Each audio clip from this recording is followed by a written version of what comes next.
Let's talk about the recent legislation that was passed. Is it enough for now, or do you think more needs to be done? And one of the things that the Trump administration is calling for is arming teachers. You've been very vocal and against that. Speak to that. Well, I can tell you, I'm adamantly opposed to arming teachers.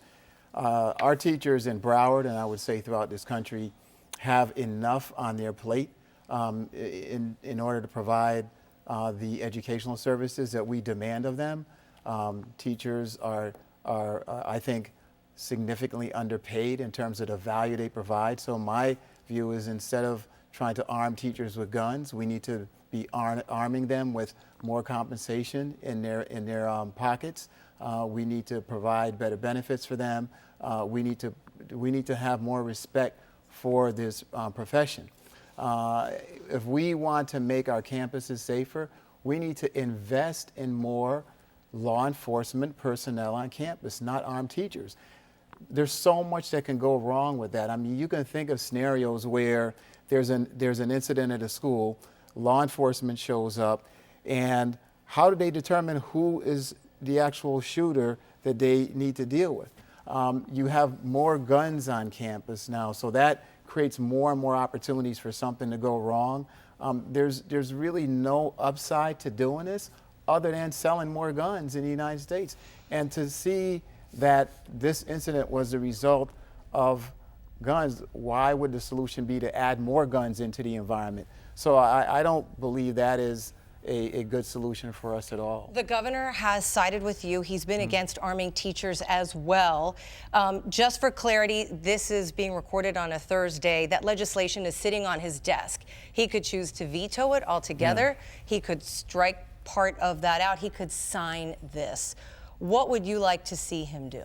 I would encourage the governor to veto what was formerly called the Marshall Plan. It's now called the Aaron Feist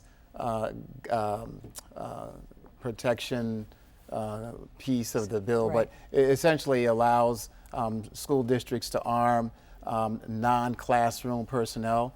I would veto that, take the $67 million allocated to that and put that back into the per student funding, which, by the way, based on what we've seen, the base student allocation will only go up by 47 cents.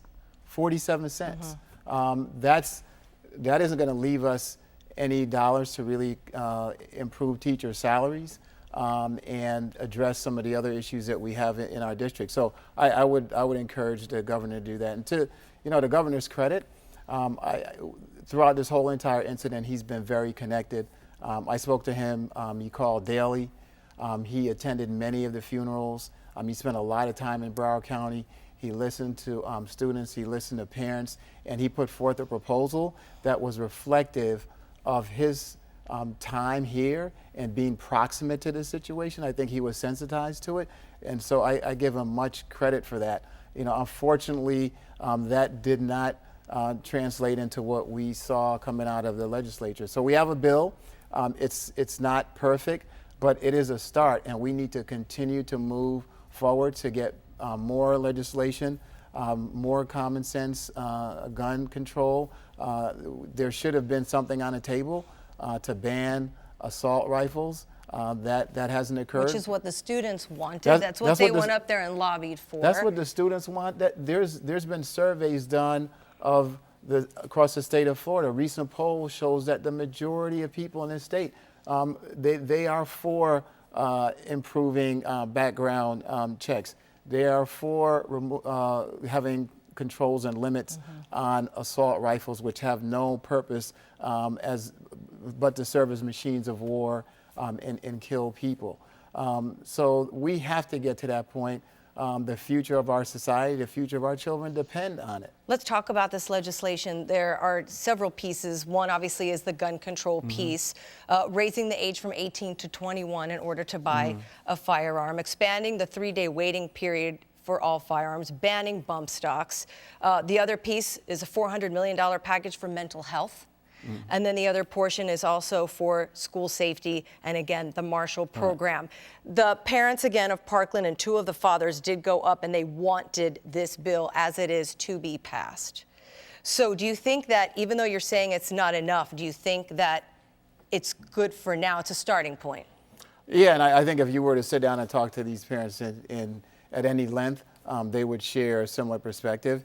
It's a starting point. Yes, it includes all the items that you mentioned. It includes funding for more school resource officers. It includes the request for funding to build a new building on the Marjorie Stoneman Douglas campus, to demolish the building 12 where this horrific tragedy occurred, and to erect a memorial that the victims and their families will come together and determine what's most appropriate. Yes, so there's some good pieces in it. Unfortunately, when these things come around, there's always some pieces in it that are somewhat problematic. But I think, in future legislative sessions, we need to find a way to address the shortcomings that exist in the bill. There have also been legislators who are not comfortable with any personnel, whether it's, we've talked about teachers who are, if they're just classroom teachers, they're not going to be the ones who are going to be armed. We could see football coaches, they even maintenance people, other people, administrators. Yeah. But there are those who say minority students would be at risk, that it's not a good idea for any guns to be on campus because it could present a higher risk to minority students. What is your thought on that? I certainly think there's some merit to that. There's also a concern that when you have minority educators or personnel, they could be, incorrectly profiled. When law enforcement, again, shows up on a campus, yeah, and they're facing several individuals with guns, what action are they to take? Again, it's just a really bad idea. Invest in school resource officers. We can invest in additional measures to harden schools as well, but the answer is not to introduce more and more guns. We just saw an incident that occurred in Georgia about a week or so ago where a teacher kind of lost it in the classroom and started firing off a gun. I know of incidents where students have overpowered teachers. We've had them, arrested for that type of behavior. But I can't imagine an incident involving a student that's able to overpower a teacher and there's a gun involved in that altercation. That could be disastrous. And I'm not about to allow any personnel other than law enforcement in this county to bring a firearm onto a campus.